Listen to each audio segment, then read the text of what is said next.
고양시청 더불어민주당 김효환입니다. 24년도 노벨 경제학상을 받았던 아세 모글로 로빈슨 존슨 교수는 이 세 박사는 포용적 정치 제도와 포용적 경제 제도가 함께 만났을 때 경제 성장의 길이 열린다고 그랬습니다.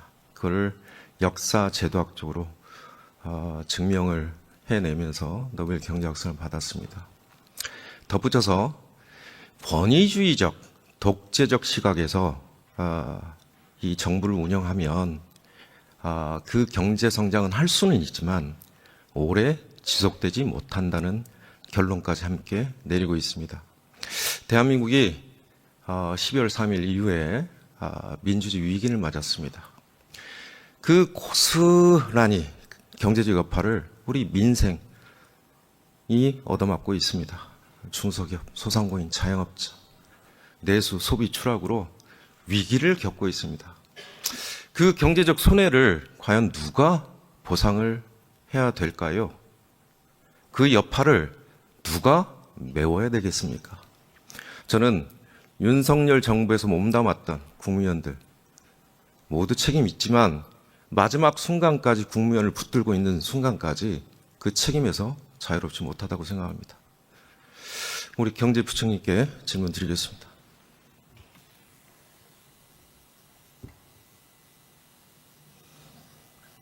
제가 입은 열려 있으니까 바른 말은 좀 해야 되겠습니다.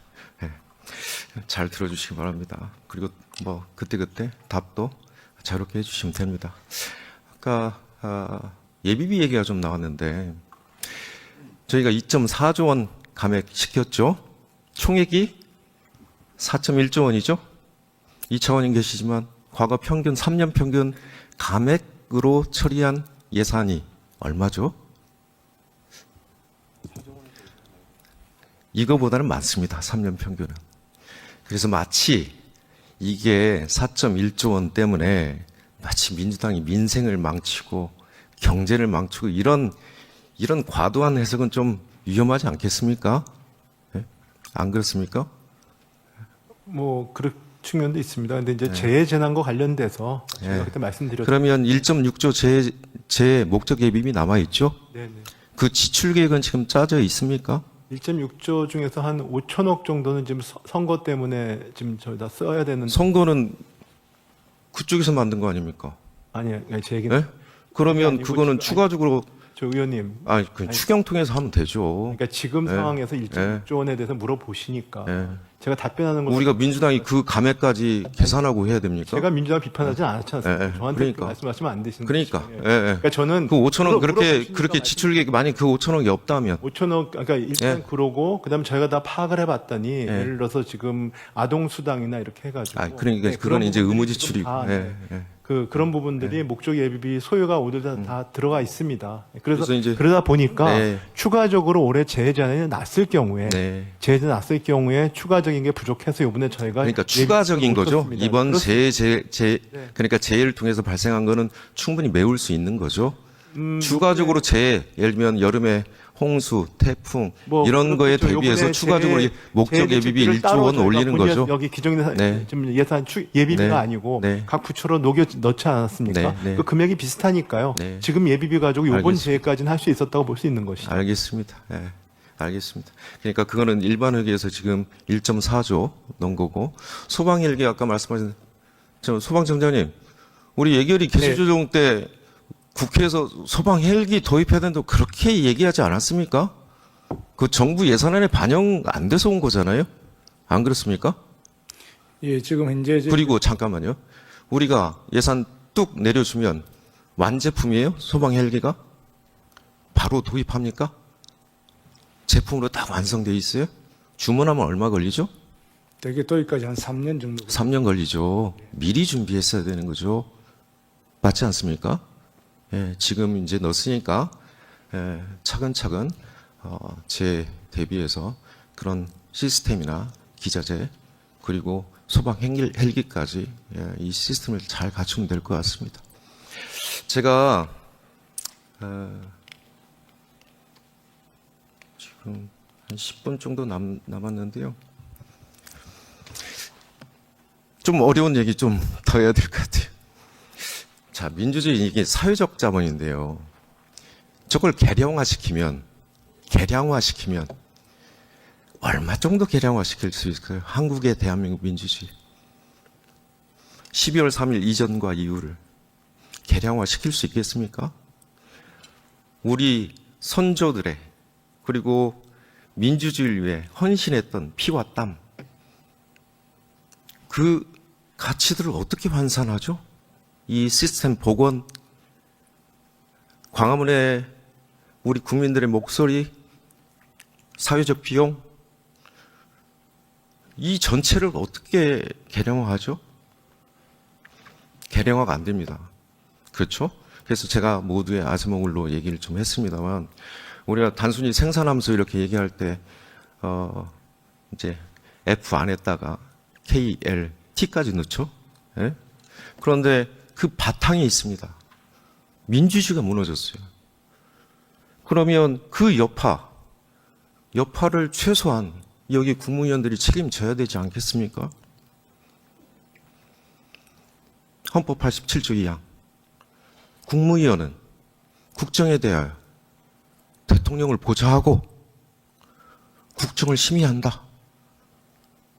그 대통령이 위헌위법적인 일을 저질러서 파면됐어요.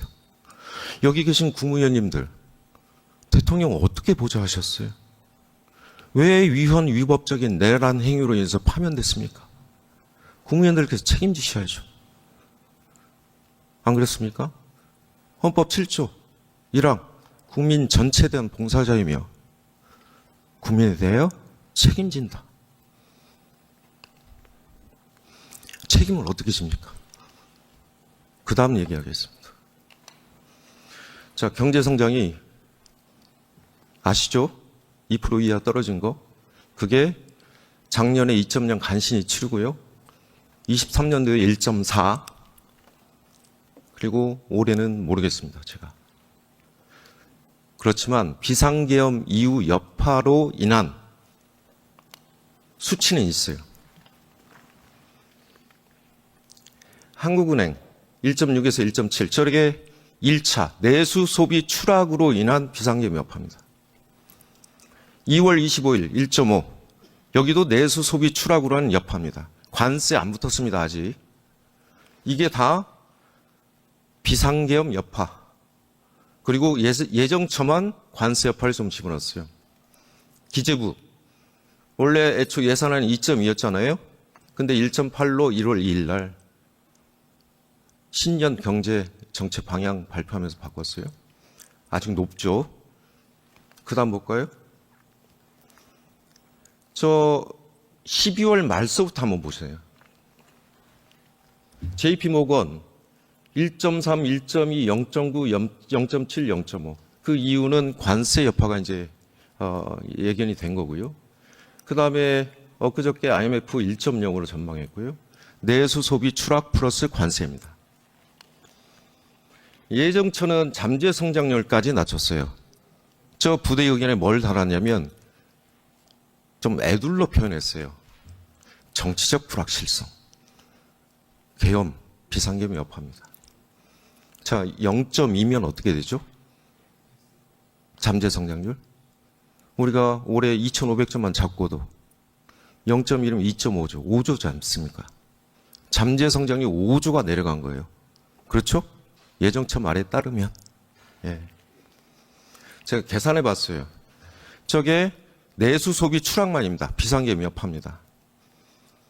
4, 4분기 2.2조 마이너스. 0.5는 기재부 예측치를 넣으면은요, 더 떨어집니다. 그런데 제가 보수적으로 한국은행 예측치를 넣었어요.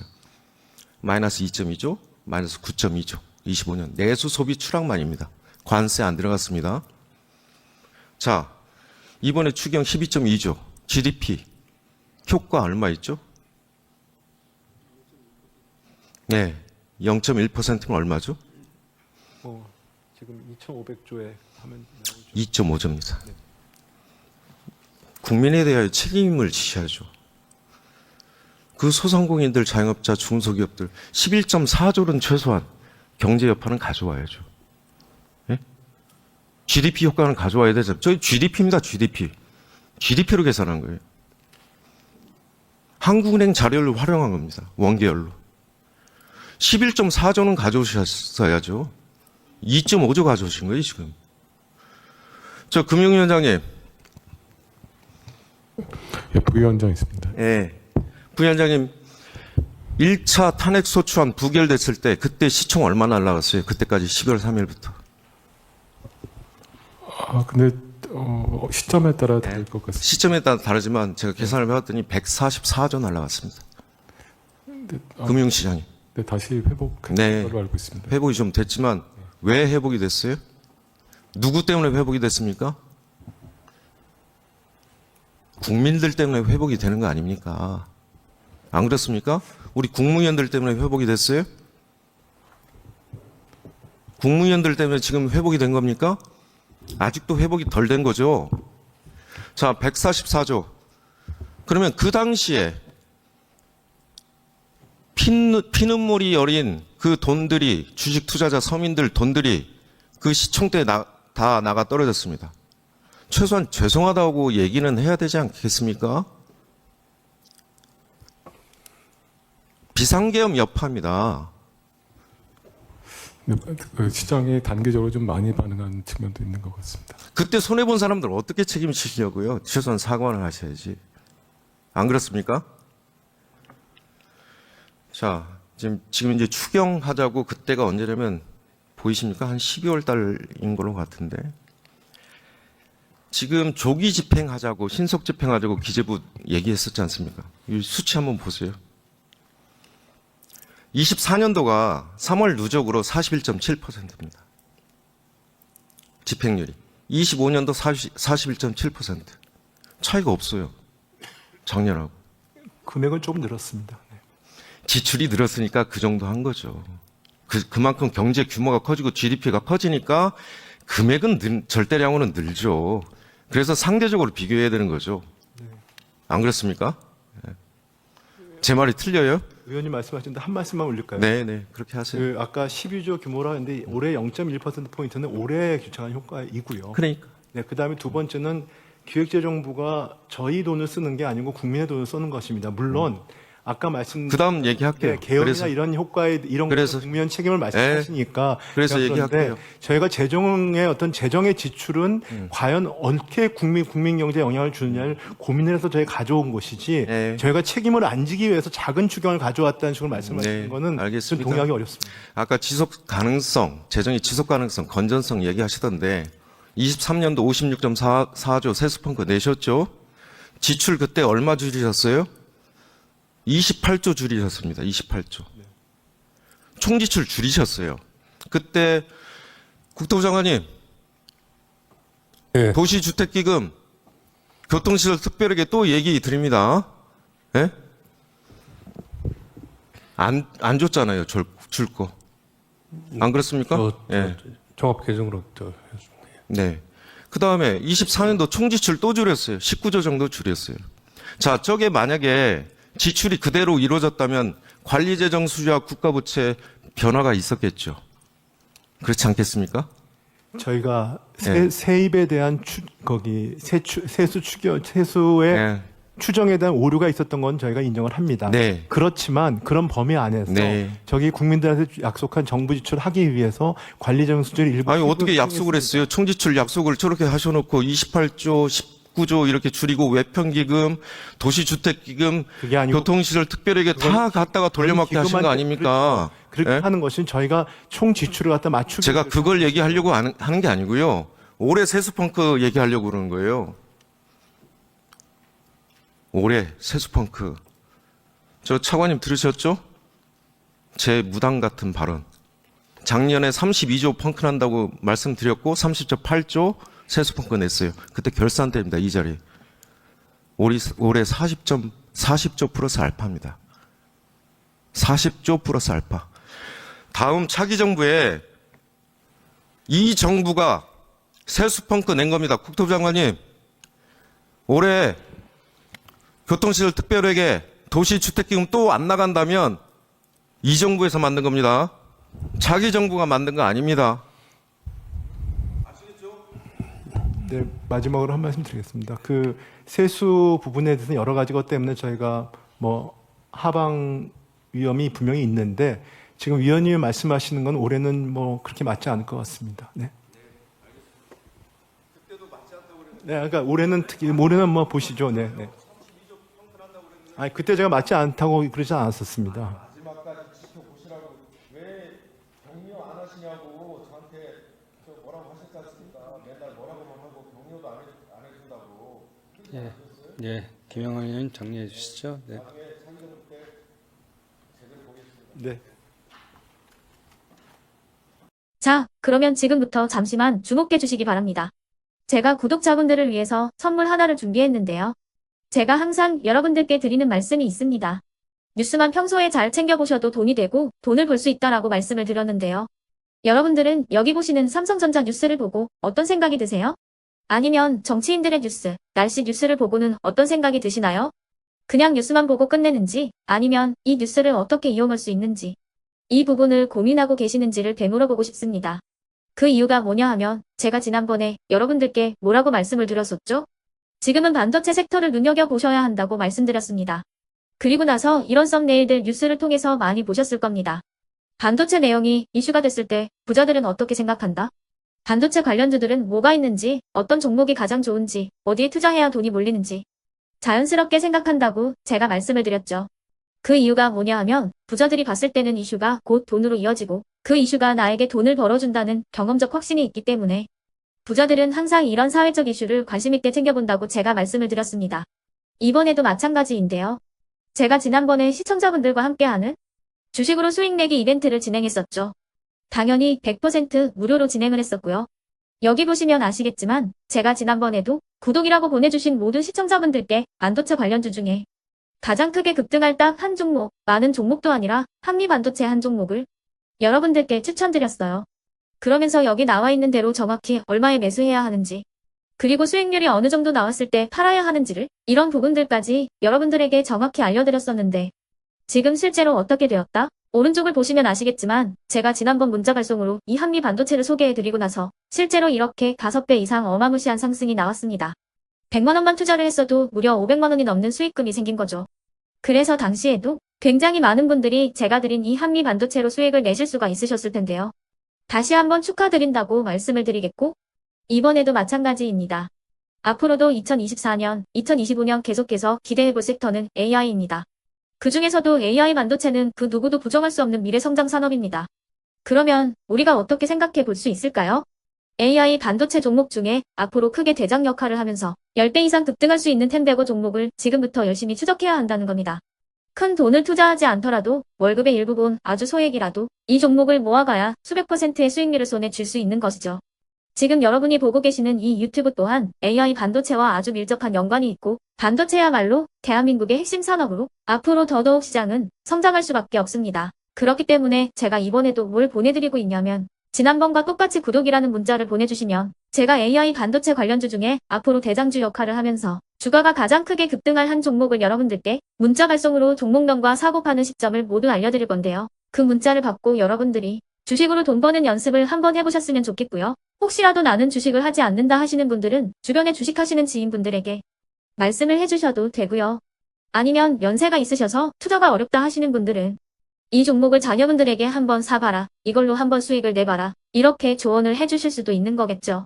그래서 지금 이 영상을 보시는 시청자분들 중에 나도 이번 종목이 좀 궁금하다 하시는 분들은요. 누구나 상관없이 그리고 어느 시간대나 상관없이 부담없이 010-2514-5930번으로 구독이라는 문자 보내주시면 제가 이번에도 똑같이 무료 추천 급등주 문자를 보내드리겠습니다. 이해되시겠죠? 제 번호 010-2514-5930번으로 구독이라는 문자 보내주시면 여러분들이 직접 이슈를 통해서 돈 버는 연습을 해보실 수가 있는 거고 제가 돈을 받는 것도 아니고 투자를 대신해 드리는 것도 아니기 때문에 부담 없이 신청해 주시면 되는 겁니다. 그리고 수익이 나면 저는 다른 것은 하나도 바라지 않습니다. 제 채널에 구독, 좋아요 한 번씩만 눌러주시라 이렇게 다시 한번 말씀을 드리겠습니다.